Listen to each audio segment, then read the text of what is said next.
Já bych chtěl tady představit můj nový projekt, co se týče jako funkčního moderního umění. Jo. Já tomu říkám prostě průchozí umění, to znamená, chceš se vžít do toho umění, do té mysli toho autora, tak si prostě tím projdu, jo. A můžu říct, že jsem si prošel uměním, jo. Můžeš projít základku, hele, Gimpel, prostě všecko, uměním si projdeš málo kdy, jo, takže to je... My bychom se s ním vyfotit, ten bude slavný. Jako, co se týče funkcionality, hele, hlavní sponzor Havana je vedro, jo, je vedro, takže člověk může být dehydratovaný.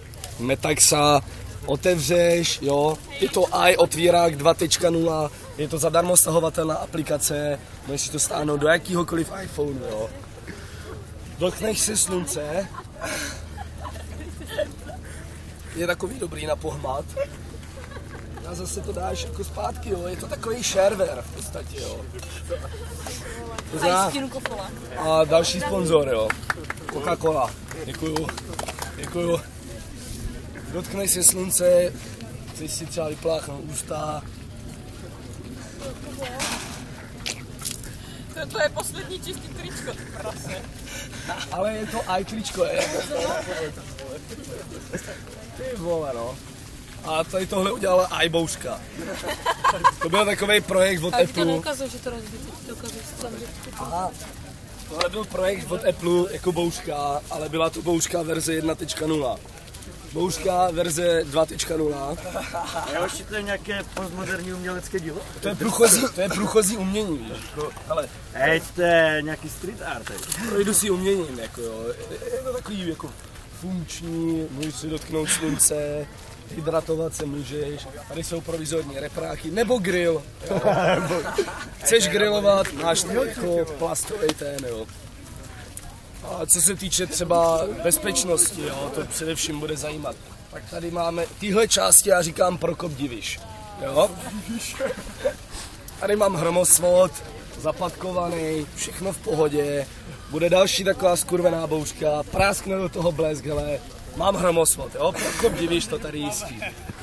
Potřebuješ si třeba něco odložit, že jo, mokrý hadry, jo, tady po bouřce. Jo, sem můžeš, všecko. Jo, je to značkový, není to drahý, můžeš si to postavit doma, na zahradě a nejlepší na tom je, bude ti moc velký vedro, jak tady všem lidem okolo, tak prostě vezmeš plachtu, na kterou já teda sedu, protože já to neuznávám s tím, ten je moc komerční.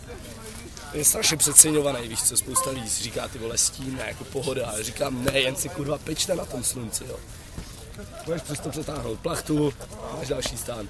Bude bouřka verze 3.0 a neuletí, jo, neuletí, jo. Pevně zapatkovaný, Prokop Diviš, všechno mám.